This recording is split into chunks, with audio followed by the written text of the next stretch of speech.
Hi and welcome back to the channel. If you've ever stared in astonishment at a scale model friend after they've declared they don't believe that anyone would want a 1/16 scale M113, help me out by hitting the like and subscribe buttons. Today I'm going to talk to you about paints, in particular what paints I use for my scale models. There's a lot of discussion in recent years regarding all of the different types of paints and what they are and how useful they might be and what's toxic, what isn't. I think after 40 years of doing scale modeling, I've narrowed my own personal choices down to a handful of brands and two particular types because I use them for specific purposes. So today I'm going to run through what I use, and maybe some of the information that I pass on today will help you with your own scale modeling, and we can see what paints and what applications might suit you as well. So I'm going to start with one of the most popular brands on the market, Tamiya. So a lot of you will be familiar with these. These are the Tamiya acrylic hybrids. They are a water-soluble resin. They sit somewhere between lacquers and acrylic paints. They can be thinned with water. Commonly we might use Tamiya's X20A, the A being the acrylic thinner. They are very durable paints. I've been using these since the 70s. In the 80s, those of us who are like me, middle-aged, look, I'm in my 50s, so I'm going to declare middle-aged, would be very used to using these Tamiya acrylics. They're great paints. As I said, they're durable. There's quite a few pros in using these actually. They do work well with a range of acrylics or enamels. Very large range of colour, easily accessible all around the world. Even during COVID, when freight was difficult, there was still quite a bit of Tamiya acrylic paint around. Reliable, they can be sprayed, they can be brush applied. And as I said, that durability is really a big plus for them. There are a couple of cons. So these are difficult to get really fine chipping if you're doing it through the dissolving method, i.e. You're using a chipping fluid underneath them or hairspray, or if you thin these with water and then use water to try and dissolve the paint away. One of the common issues for a lot of beginners or intermediate modelers is that they will flake away in large chips. So you need to be aware that that's a distinct possibility in using them. They're also, because of the nature of them, if you're using products like X20A or a lacquer thinner to clean your airbrush, there's a question about toxicity there as well. So I use Tamiya hybrid acrylic still for specific purposes when I'm doing my armor modeling. When I'm looking for a product that I don't need to chip away very finely, or I need some durability for a particular area, quite often I will use these. I've recently done some work in hairspray chipping up to 10 layers on a Tiger turret to get a high rust affected finish, something I probably couldn't get out of using just acrylics. So there's another benefit in using these because of their durability. At the other end of the spectrum for me, probably 80% of my armor painting, I will use acrylics. In particular, mission models. Now, this is the controversial part of this discussion today, because I know there are a lot of you who have tried mission models paints, who have had some issues with them. I'm going to run through how to get the best out of these, and hopefully there might be some tips here that you could use to revisit trying mission models. So let me explain to you in particular what they are. So they're an organic based paint product. They have a very high pigment count, which in fact is one of their biggest pros, because it allows them to produce a very matte finish. Now, the primers are a little bit different. So black primer here, I've got 3 different ones here. They've got a very large range of colours, as you can see. I've an oxide, a grey and the black. But there's tan and pink and a whole range of colours there.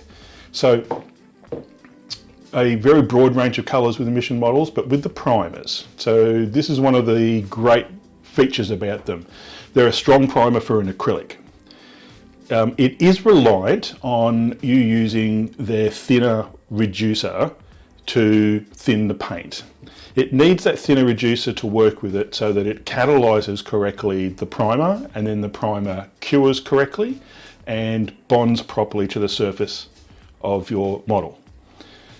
So if you don't use that thinner and primer, that's the first point where you can run into some issues. But having said that, I've always used Mission Models as its own organic paint system, and I think that's key here. In fact, it's key to all the different brands I'm going to talk about today. Using their own brand of thinners and not mixing other brands, whilst some people will tell you that you can swap between different acrylic thinners, I find the best results, certainly for durability, will come with using the same brand thinner and paint. So in particular, Mission Models. The other thing is, primers in the Mission Models range need a curing time. So if you're going to layer up after the primer and use another water-based acrylic to paint your subsequent layers, you need to give the primer at least 30 minutes cure time. Personally, I do overnight, so 20 to 24 hours. I find I have almost no issues. Now when I say that is, if I'm trying things out and I'm testing products, sometimes I do. But if I'm using the paints the way they're designed to be as their own organic paint system, I have no problems with Mission Models. In fact, I'm quite surprised when I hear a lot of talk online about, oh, I've tried that and it didn't work. I really want to feel like I want to reach out to people and say, so tell me what you did, what did you use, what paint thinner reducer did you use with it, was it the Mission Models brand, and how did you apply it? So the other thing there is that the primer needs to be applied as a wet coat, not a very thin multiple layers. I know Mission Models website does suggest that you do use thin multiple layers, but I've found the best results is a wet coat, not too thick of course, but a wet coat means that the primer will settle and catalyse correctly. So that's those. Some of the benefits with Mission Models is in the weathering process, and that's probably a whole nother conversation, but I'm going to touch on that quickly. Because it's effectively a water-soluble acrylic, it does lend to being chipped very, very easily. In fact, if you use an almost dry brush that's dry to the touch, although it has a little bit of water in the bristles, but very, very dry, you will get a superior ability to chip that paint through dissolving. So once you've got the top layers on over the primer, you can use a brush to chip back to the primer coat or a subsequent coat underneath, if that's what you're trying to do. It also will allow you to burnish the paint. Now when I say burnish, I'm not talking about burnishing like we do with metal tracks for a tank. We're talking about using, again, a near dry or dry brush to rub across the surface of the paint, and it will slightly damage the paint by breaking through the top surface of it. Probably put a little bit of a shine into it as well, which is great for putting in those high wear areas on armoured vehicles where the crew are climbing over the turrets or the hull. The effects that you can get using Mission Models in doing that are frankly astounding.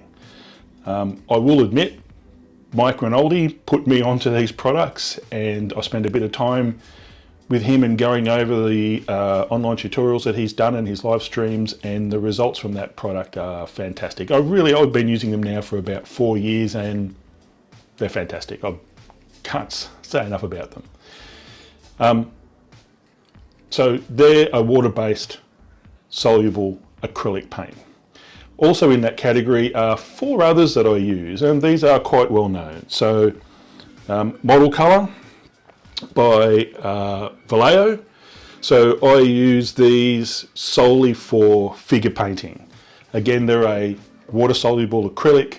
They mix very well. They mix well with other water-soluble acrylics in this category, and they have a very large range of colour. I also use water-soluble acrylics of the same kind from MIG Ammo. These again are very easy to find and a brilliant range of colour on the market. And also by Vallejo is the Vallejo Air range. Now these are taunted as being ready, pre-mixed to go in your airbrush. Yes, they are, but I find I still need to use a little bit of the Vallejo acrylic thinner. It just stretches the paint out a little further. It gives me a more consistent spray result. Don't get tip drying in the airbrush by using the thinner in it as well. As a ratio, roughly about 10 to 15% thinner in with those overcomes that issue. And that's particularly pertinent for somebody like myself living here in Brisbane in Australia, where we have a tropical climate. At the moment, it's 33 degrees Celsius days, very high humidity. As a result, I need to use air conditioner in the house, and whilst that dehumidifies the air, the ambient temperature still can stay quite high. So using a thinner with some of these acrylics really does overcome the issue about tip drying or the paint, after it's atomized, drying in the air before it hits the surface that you're spraying it onto. The other acrylic paints I use are from AK, and they come in preset boxes. So here's a couple of examples of the collections which I get. So these are mostly, I use these for figure painting, so that I have a preset range of colour for individual camouflage uniforms. So here is one for the splinter camouflage, and the other is the autumn colours. These are great. You've got specific colours to use for creating those camouflage uniforms. There's a large range of them. These can also be used for other acrylic brush painting that you're doing. And really, that's the huge benefit of using these water-soluble acrylics. They're fantastic for brush painting. You can have a limited colour palette, and using a wet palette, you can blend colours to increase the colour palette that you have available. For instance, if you're doing flesh tones, you may only need to purchase 3, and out of that you can get 5 colours, possibly 6, depending on how you mix those. So you don't need to buy every single colour in the spectrum, but you do need the key ones. And last of all, I use the Life Colour Rust Set. You will have seen this in the video I've done on refurbishing a set of metal tracks. I think there's nobody in the hobby industry that would correct me or challenge me when I say that they are the best rust paints on the market. They dry dead matte, the colours are accurate. You can mix them as well to get another range of rust colours. They are simply the best in that category. And it would be remiss of me not to talk about the other paints that I use that I haven't talked about here at all. Now, you're going to find at the end of this that there's 2 particular groupings of paints I don't touch, and they are enamels and lacquers. So I'm going to address that before I talk about oils. I find enamels and lacquers require a toxic thinner to work with them. Yes, I understand that you can use odorless thinners to a degree with enamels and possibly a little bit with the lacquers, but the reality is that the paints themselves have a toxicity level which doesn't sit well with me. So as I mentioned, I've been doing scale modelling for around 40 years now. I have used lacquers in the past, and I've always found that continual use of those has given me headaches. They certainly aren't pleasant to smell. There's issues around that for a lot of us in the industry. So to me, the negatives outweigh the positives in that regard. Certainly when I've found that the Tamiya hybrid acrylics and the Mission Models acrylics work so well for me and what I need to do and the results I'm looking for, I don't see a need to stretch back into using enamels and lacquer paints, because they The toxicity is the issue for me. Okay, so moving on. Oil paints. A large percentage of the weathering that I do on my armour kits is through using dry pigments and oil paints. And there's certain ways that we can go about producing almost every kind of result that you might get from using premixed enamels or using lacquer paints. So premixed enamels, I understand a lot of people like them because of the simplicity. They're a known quantity. Every bottle's much the same. But there are some drawbacks. Once you open them, quite a few of the enamel-based products have a shelf life, so they do dry out. So there is a bit of an issue sometimes in regards to that. You know, is there value for money? I do find that using those premixes also means that a lot of models end up looking same. For me, I like a little bit of difference in every kit that I make. So if I'm doing 2 Panzer IVs or a Panzer III, Panzer IV, I don't want the weathering to look the same on both of them. I very deliberately make tracks different on the same vehicle. So the track on the left side versus the right side might look slightly different. I do the same thing with most of my kits. I try not to repeat weathering processes unless I'm doing that as a deliberate effort. So to that end, I find oil paints give me a great deal of control and flexibility over the results. So I use an oil paint rendering system. Again, this is a thing that Mike Rinaldi teaches. He'll probably tell you he's not, you know, the inventor of all of these things, but he has certainly used them in such a way that's unique to him. And whilst I've always used oils to a degree with figure painting and with my armour models, probably stepped it up a great deal in the last couple of years and found the results I'm getting from using oil paints is superior to using other methods. Now that's a discussion to have for another time. Product I use, 502 Abteilon. There's a very large range of these available as far as colours are concerned, all the way from rust colours to tonal changes to dust and earth effects. There are cheaper alternatives as far as oil paints are concerned, but I will say one of these tubes is going to last you years. They are extremely good quality. They're a premium oil paint for what we use in the scale modelling industry. The linseed oil content in them is just perfect. The colour ranges are fantastic. They're spot on. So if you want dust looks like dust. The rust colours look like rust colours. You'll notice that I just had a blue in my hand. I have over time used this, and believe me, that has been used. This is how long these paints last, as you wouldn't think I've actually used any of this. I do use blue to sometimes tint Panzer Grey. Now I know, again, that's a controversial discussion for some. Is Panzer Grey in the blue spectrum and should it have a blue tint to it? Well, you know what?